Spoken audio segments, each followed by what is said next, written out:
मुस्लिम लोगों ने अली अपने उनका गढ़ बना दिया महाराज। जब मुगल साम्राज्य आया कई शहरों के नाम बिगाड़ दिए। जिसको हम प्रयाग बोलते थे आजकल इलाहाबाद, लो अपने अल्लाह पे नाम रख दिया अल्लाहाबाद, अब उसको इलाहाबाद कहते हैं। कितने नाम बिगाड़ दिए लोगों ने। इंद्रप्रस्थ में भगवान पधारे, अपने अर्जुन भैया को लेके यमुना किनारे भगवान घूम रहे थे कि भगवान की नजर पड़ी कि यमुना के जल में कंठ भर जल में एक सांवली सलोनी कन्या खड़ी होकर तप कर रही है। भगवान ने अर्जुन को कहा, अर्जुन भैया जरा देख के आओ ये क्या चाहती है। अर्जुन आए और अर्जुन ने उस कन्या से पूछा, देवी तुम कौन हो, क्या चाहती हो। तो उस कन्या ने बड़ा सुंदर जवाब दिया कि अहम देवस्य सवितुर दुहिता पतिम इक्षति विष्णुं वरेण्यं वरदं तपः परमास्थिता।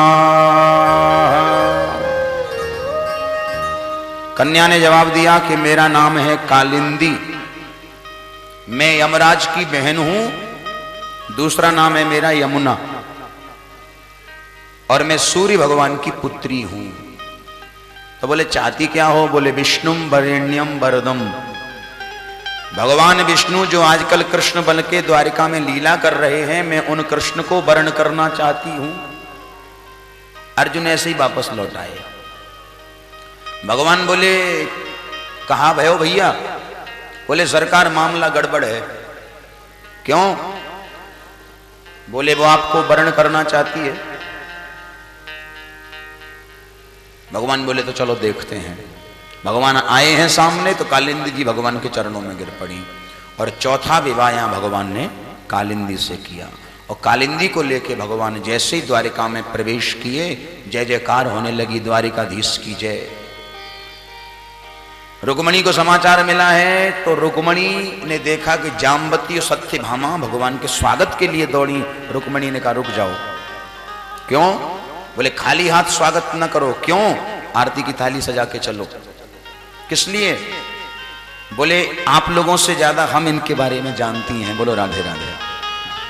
ये जब भी बाहर जाते हैं तो कोई ना कोई नाटक करके जरूर आते हैं।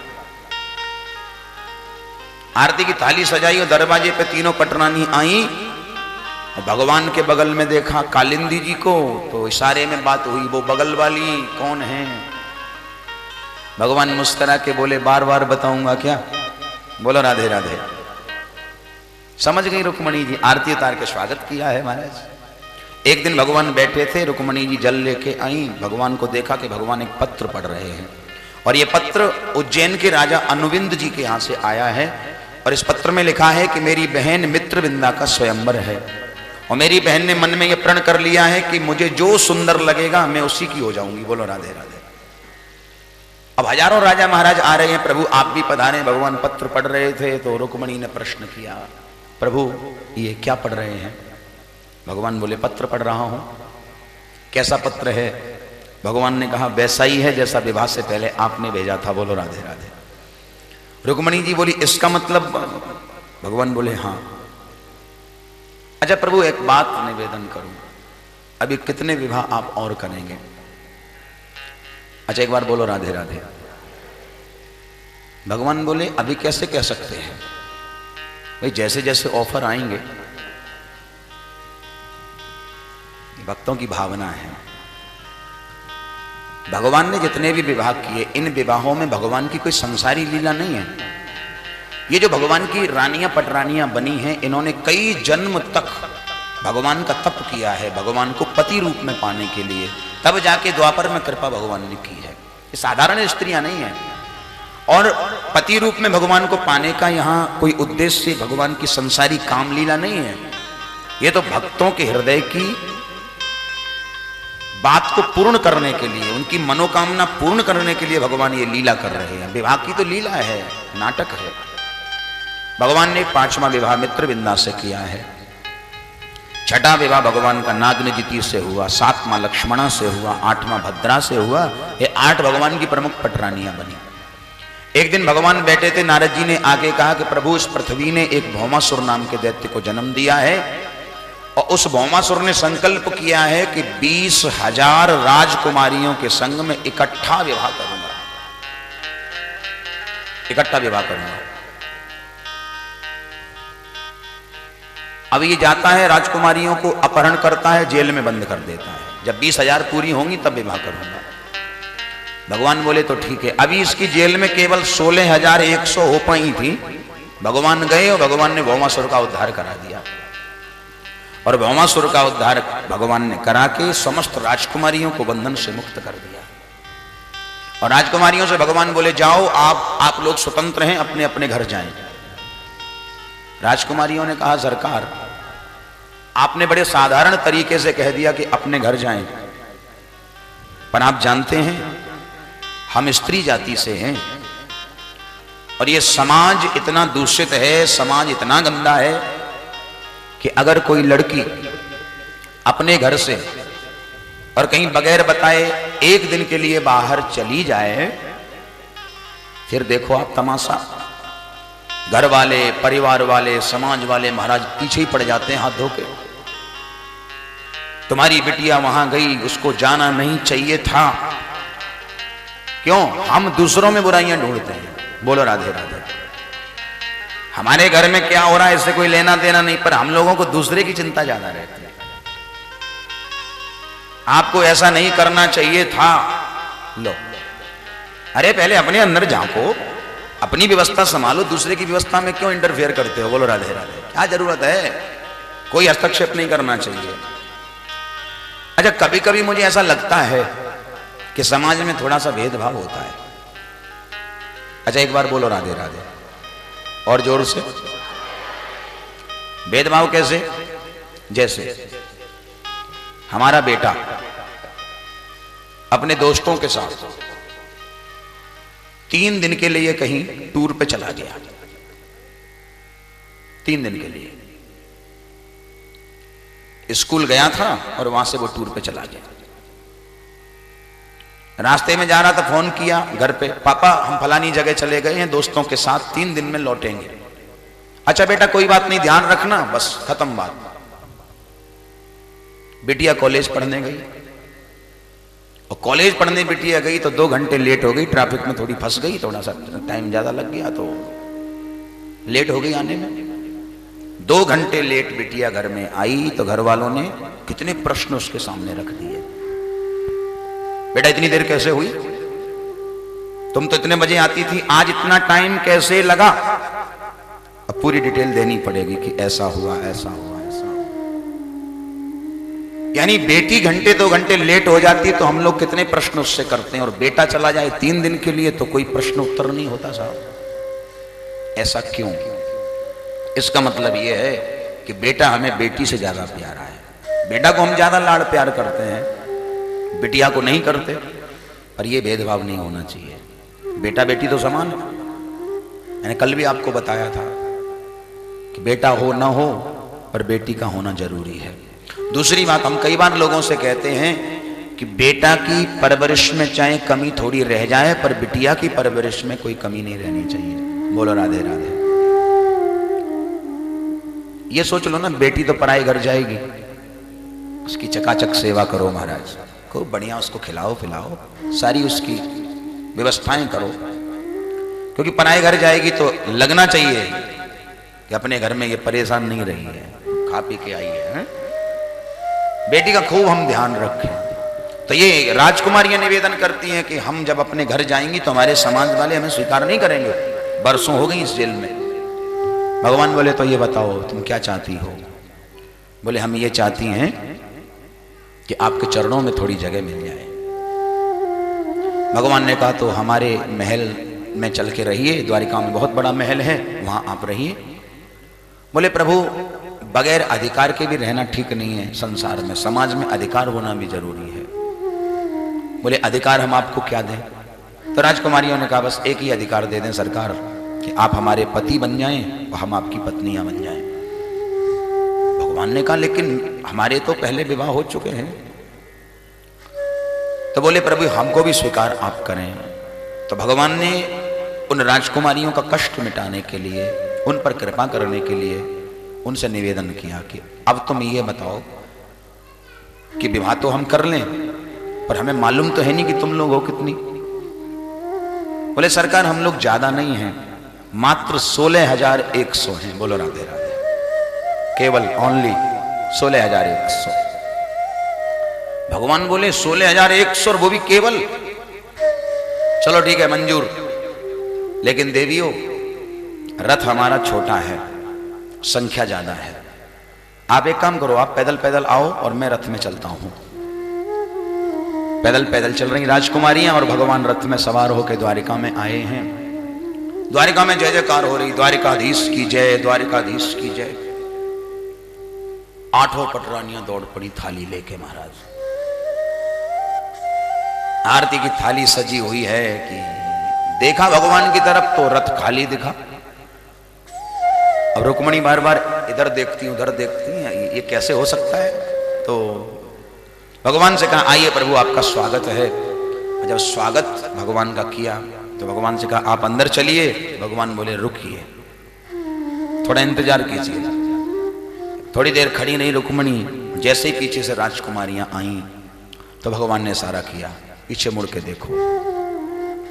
और जैसे ही पीछे मुड़ करके देखा रुक्मणी ने तो गाजियाबाद से लेके साहिबाबाद तक लाइन लगी है। बोलो राधे राधे। लंबी लाइन। रुक्मणी जी भगवान से बोली प्रभु ये सब कौन है?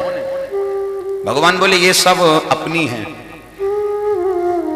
अरे अपना तो सारा संसार है प्रभु, लेकिन अपनी का मतलब क्या है? भगवान बोले ये सब हमारी पत्नियां हैं, रानियां हैं। तुम 8 पटरानी हो और ये सब हमारी रानियां हैं। तो रुक्मणी ने पूछा पर हैं कितनी? भगवान बोले गिन लो। अब रुक्मणी ने गिनती चालू की है और महाराज 500 तक पहुंचती हैं, फिर भूल जाती हैं, फिर गिनती चालू करती, फिर भूल जाती हैं। तो महाराज 2 घंटा तो गिनती में हो गए, पर गिनती पूरी नहीं हुई। थक गई, भगवान से बोली आप ही बताओ। भगवान बोले मात्र 16,100 हैं। बोलो राधे राधे। तो प्रभु एक बात और स्पष्ट कर दो कि कितने विवाह और करने अभी? भगवान बोले अभी कुछ नहीं कह सकता। बोलो राधे राधे। ये तो प्रभु की लीला थी। इस प्रकार संपूर्ण भगवान के 16,108 विवाह संपन्न हुए। एक दिन नारद जी महाराज भगवान का दर्शन करने के लिए आए, भगवान की परीक्षा करने आए कि भगवान केवल रुक्मणी को ही चाहते हैं कि अन्य रानियों को भी प्रेम करते हैं। और सबसे पहले नारद जी रुक्मणी के कमरे में गए तो क्या देखा कि रुक्मणी जी भगवान के चरण दबा रही थी। तो नारद जी को देखते ही रुक्मणी जी ने खड़े होकर आसन दिया, जलपान कराया, 4 लड्डू प्लेट में धर दिए। महाराज पाइए। नारद जी ने बड़े प्रेम से उन लड्डुओं का भोग लगाया। अच्छा जी मैं चलता हूं। और नारद जी जैसे ही बाहर निकल के आए तो मन में कहने लगे मैं तो पहले ही सोच रहा था कि रुक्मणी को ही प्रेम करते हैं, तभी रुक्मणी के कमरे में बैठे। अब बगल में गए जाम्बती के कमरे में और वहां जाके देखा कि भगवान जाम्बती से बैठ के बातचीत कर रहे हैं। नारद जी ने सोचा ये कैसे हो सकता है? अभी तो इनको रुक्मणी के कमरे में छोड़ के आया था, कहीं ऐसा तो नहीं कि अंदर से कोई दरवाजा हो, निकल के आ गए हो। तो भैया जाम्बती ने भी भगवान के सामने, नारद जी के सामने 4 लड्डू धर दिए। महाराज पाइए। नारद जी ने वो 4 लड्डू पा लिए। अच्छा जी चलता हूं। बाहर निकल के आए और कहने लगे बगल वाले कमरे में नहीं जाऊंगा। सबसे अंत में पहुंचे भद्रा के कमरे में और वहां भी भगवान बातचीत करते मिले। भद्रा ने भी 4 लड्डू धर दिए। महाराज पाइए। नारद जी ने मुंह फेर लिया। भद्रा बोली महाराज खाते क्यों नहीं है? कितना प्रेम से बनाए हैं। नारद जी बोले मेरा दिल नहीं है। भगवान मंद मंद मुस्कुराते हुए बोले दिल होगा कैसे, 8 पहले ही खा के आए हैं। बोलो राधे राधे। हर रानी के पटरानी के कमरे में गए साहब तो जहां देखे तहां प्रभु आसीना। हर जगह भगवान बैठे मिले, क्योंकि मैं निवेदन कर दूं भगवान की कृपा सब पर है। शिकायत मत करना भगवान से, कृपा नहीं है। भगवान की कृपा तो सब पे है, क्योंकि भगवान की कृपा में थोड़ी भेदभाव है, भेदभाव तो हम लोग कर लेते हैं। जैसे बारिश हो रही है और बारिश जब हुई तो लोग जा रहे थे गली में, और बारिश जब चालू हुई तो महाराज कोई तो छत के नीचे खड़ा हो गया, कोई छतरी लेके चलने लगा, और कई ऐसे भी हैं जो झमाझम महाराज भींगते हुए जाते हैं। अब छतरी वाला ये कहे कि बारिश ने भेदभाव कर दिया, उसे तो भींगा दिया और हम बिना भींगे रह गए। अब भाई बिना भींगे तो रहोगे क्योंकि छतरी लगा रखी है। ऐसे ही भगवान की जो कृपा है ना, ये सत्संग, ये कथा, ये नाम संकीर्तन भगवान की कृपा ही तो है। और इस कृपा में हर कोई नहीं भींगता है। कई लोग छतरी लगा के बैठ जाते हैं, कई लोग छत के नीचे बैठ जाते हैं कहीं भींग न जाएं, क्योंकि कृपा में भींग गए तो वैराग्य होगा, और वैराग्य हो गए तो साहब घर छोड़ना पड़ेगा। बोलो राधे राधे। और हर किसी को वैराग्य नहीं होता, घर हर किसी का नहीं छूटता।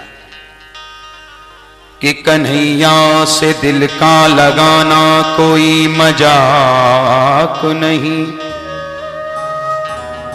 और आवाज दे के उसको बुलाना कोई मजाक नहीं।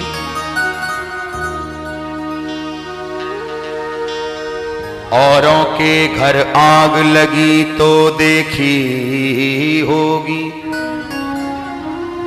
पर अपना घर आप जलाना कोई मजाक नहीं। घर में रह करके भजन करना कोई बड़ी बात नहीं, पर वृंदावन में बस जाना कोई मजाक नहीं। तो वैराग्य हर किसी को नहीं हो सकता, घर हर किसी का नहीं छूट सकता।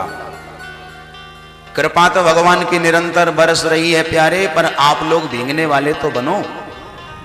और जब भींगने वाले बनोगे तो आपकी ये शिकायत मिट जाएगी।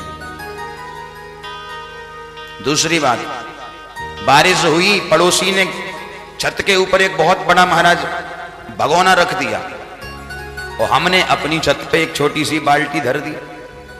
बारिश जब हुई तो उसका भगोना भर गया और हमारी बाल्टी भर गई। और जब हमारी नजर पड़ी पड़ोसी की छत पे, तो उसका बड़ा भगोना देख के मन में हुआ कि बारिश ने बड़ा भेदभाव किया, इतना बड़ा बर्तन उसका भर दिया और मेरी बाल्टी भरी।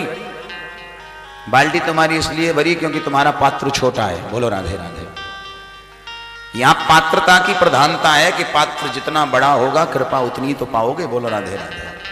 इसलिए ठाकुर जी के कृपा पात्र बनने की कोशिश करो, पात्र को बढ़ाओ। जब पात्र बढ़ेगा तो कृपा भी खूब मिलेगी महाराज। तो नारद जी भगवान को प्रणाम करके और चले। आइए 2 मिनट प्रभु का नाम बोलिए। श्री वृंदावन बिहारी लाल की जय हो। कि रूप सलोना देख श्याम का, सुध बुध मेरी खोई।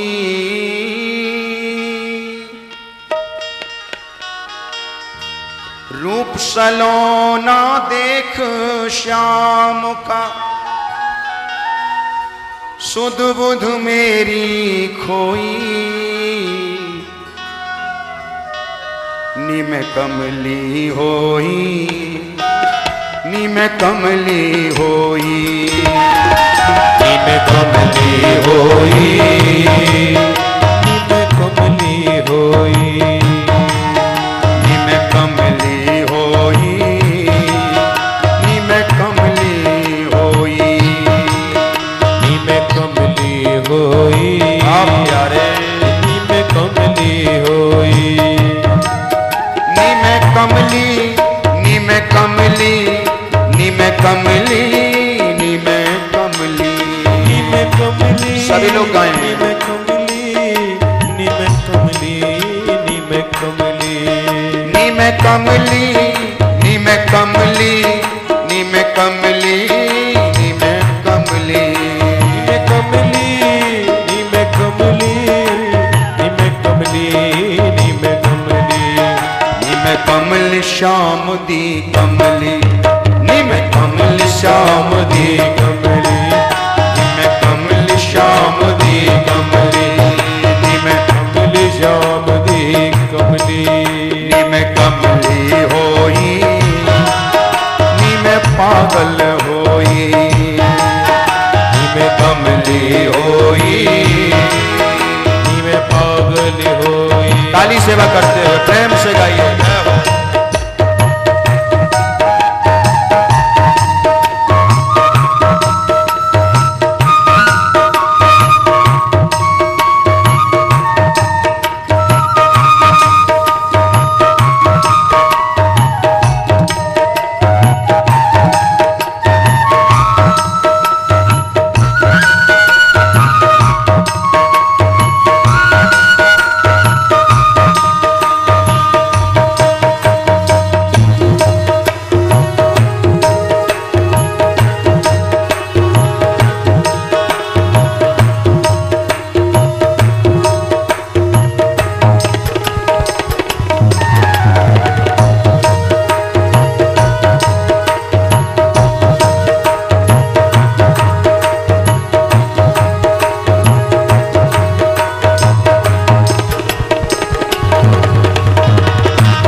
यमुना के तट पे पन घट पे, यमुना के तट पे पन घट पे, यमुना के तट पे पन घट पे पहुंची थी लेके मटकी, यमुना के तट के पन घट पे पहुंची थी लेकर मटकी। भूल गई बस एक बार मैंने देखी छवि नटखट की, भूल गई बस एक बार मैंने छवि देखी नटखट की। देखते ही मैं पागल होई,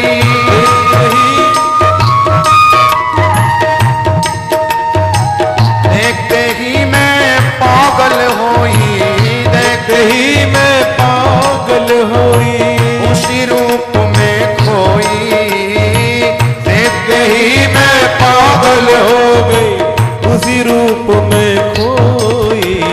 कमली होई, नी में कमली होई, नी में कमली होई, नी में पागल होई।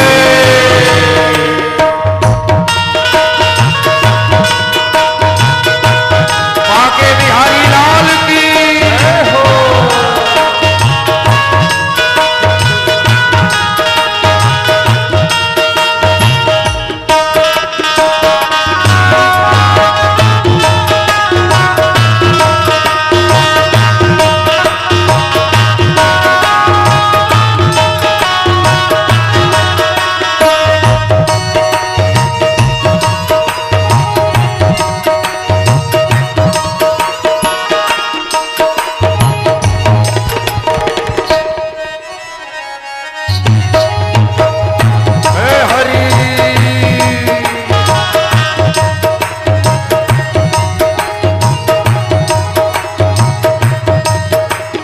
कदम के नीचे अखियां मीचे, कदम के नीचे अखियां मीचे, कदम के नीचे अखियां मीचे, कदम के नीचे अखियां मीचे खड़ा आनंद का लाला, कदम के नीचे अखियां मीचे खड़ा आनंद का लाला।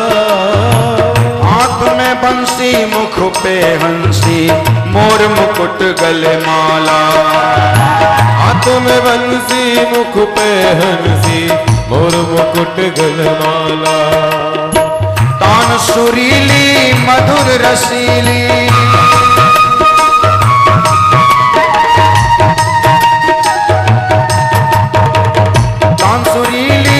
मधुर रसीली तान सुरीली मधुर रसीली तन मन मेरा भिगोई तान सुरीली मधुर रसीली तन मन मेरा भिगोई मैं कमली होई मैं पागल होई मैं कमली होई मैं पागल होई राधे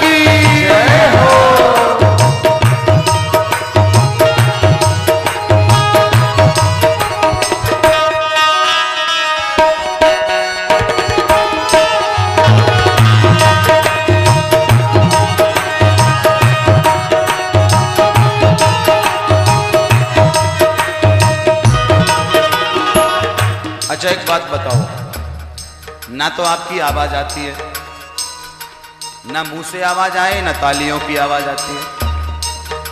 तालियां क्यों नहीं बजाते? सुनो मैं बताता हूं। किसी ने कहा कि भगवान के नाम में तालियां वो नहीं बजाते जिन्हें कोई गम होता है, तालियां वो नहीं बजाते जिन्हें कोई गम होता है, और तालियां वो बजाते हैं जिनके हाथों में दम होता है।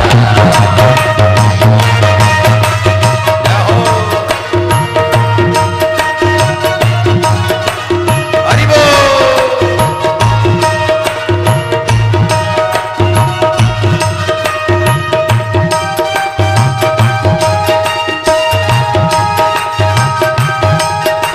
बाके बिहारी लाल की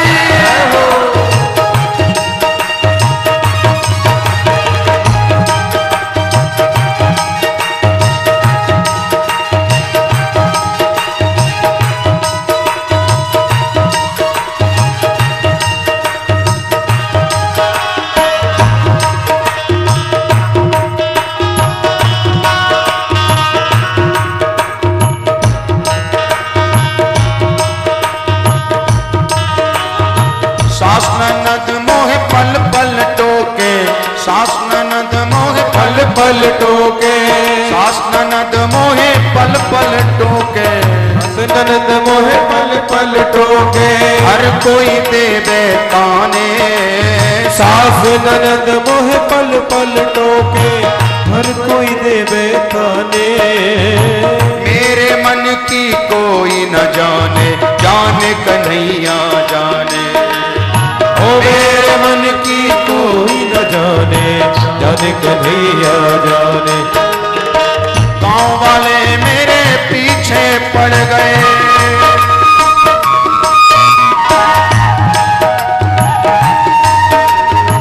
गाँव वाले मेरे पीछे पड़ गए, गाँव वाले मेरे पीछे पड़ गए, कांद पट्टा सोई, गाँव वाले मेरे पीछे पड़ गए, कान दुपट्टा सोई।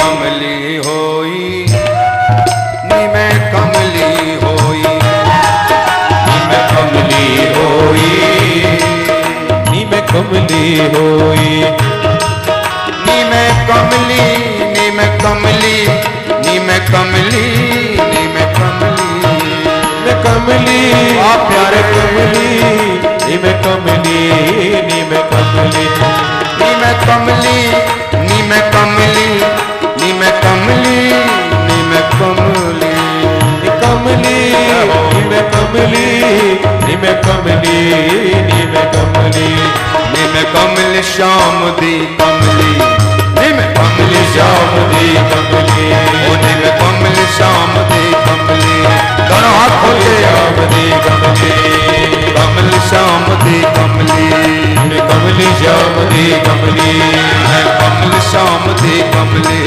मैं कमली श्याम दी कमली श्याम दी कमल श्याम दी कमल श्याम दी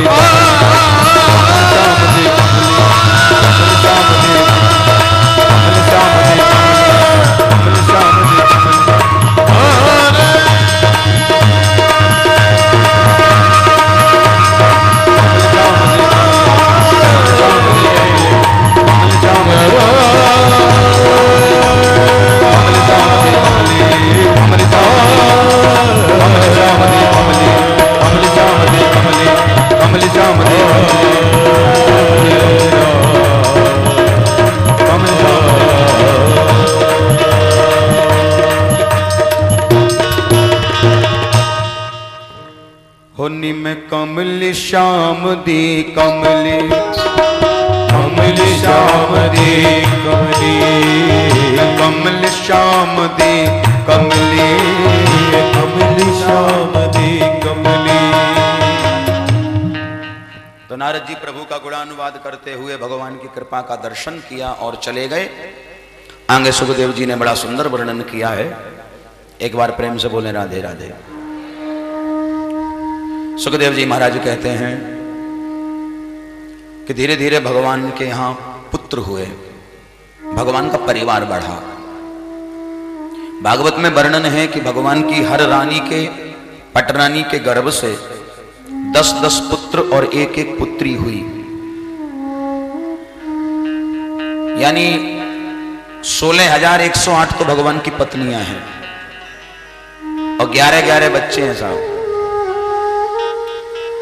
अब जरा जोड़ करो संख्या कितनी हुई। 1,77,188 इतना ही बनता है। बोलो राधे राधे। बाकी आप जोड़ के बताना अगर गलती हो तो। 1,77,188 इतने पुत्र पुत्रियां हैं भगवान के, यानी इतना बड़ा परिवार है कि अगर भगवान के परिवार से 2-4 दिन के लिए कोई गुम हो जाए, कोई लापता हो जाए तो पता ही नहीं लगता घर में। इतना बड़ा परिवार। धीरे धीरे भगवान के पुत्र बड़े हुए और भगवान के पुत्रों का जब विवाह हुआ, उनके पुत्र हुए तो भगवान अब दादा बन गए। पहले बाप थे, अब दादा हो गए। लेकिन देखो, दादा जब बन गए तो इतना बड़ा परिवार है कि कई बार भगवान अपने बेटा को पोता समझ बैठते हैं और पोता को बेटा समझ बैठते हैं। लेकिन यहां सबसे बड़ी बात यह है कि भगवान दादा बन गए पर लगते केवल 15 वर्ष के हैं। बोलो राधे राधे। केवल 15 वर्ष के लगते हैं। पुत्र हो गए 30-30 साल के, 35-35 साल के, पर भगवान 15 साल के लगते हैं। दादाजी 15 साल के लगते हैं, क्योंकि इनका एक स्वरूप है। मैंने अभी निवेदन किया था कि आदि व्याधि जरा इत्यादि भगवान को नहीं सताता। दाढ़ी मूछ भगवान को नहीं आती, ब्लेड का कोई खर्चा नहीं है। बोलो राधे राधे। सुकुमार रहते हैं महाराज, बड़े सुंदर लगते हैं, सुकुमार हैं। एक दिन भगवान के पुत्र पौत्र जंगल में घूमने गए तो इनको प्यास लगी तो एक कुएं पर पहुंचे। कुएं में झांक करके जब देखा तो महाराज उस कुएं में पानी तो नहीं था, एक विशाल गिरगिट पड़ा हुआ था। भगवान को बुला के लाए ये पुत्र पौत्र, तो भगवान ने आके अपना हाथ बढ़ाया और हाथ बढ़ा के उस गिरगिट को बाहर निकाला और पूछा कि तुम कौन हो, गिरगिट कैसे बने? तो भगवान के हाथ का स्पर्श पाके उसने देवता का रूप धारण कर लिया और भगवान को अपनी पूरी कथा बताई पूर्व जन्म की कि नृगो नाम नरेंद्रो हम इक्ष्वाकुतनय प्रभो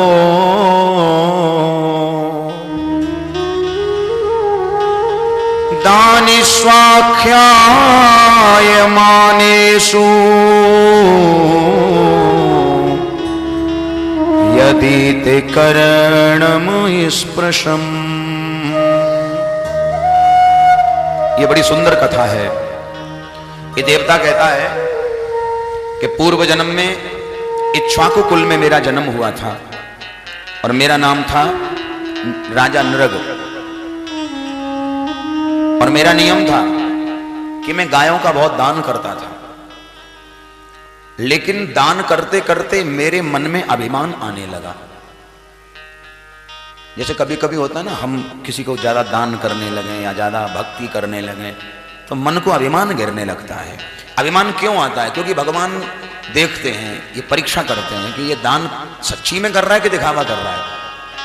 अगर ये दिखावा कर रहा है तो अभिमान आ जाएगा, और दिखावा नहीं होगा तो अभिमान इसको छू के भी नहीं गुजरेगा। अभिमान मन में आने लगा। और मैंने कल निवेदन किया था कि ज्ञानी होना बहुत अच्छी बात है, दानी होना और अच्छी बात है, पर अभिमानी होना अच्छी बात नहीं है। अभिमानी मत बनो। भगवान को निराभिमान जीवन ही पसंद है। निराभिमानी बन के रहो, देखो कितना आनंद मिलता है। और वैसे सही बात तो यह है कि बड़प्पन में कुछ नहीं है। बड़े बन के रहने में कोई फायदा नहीं है।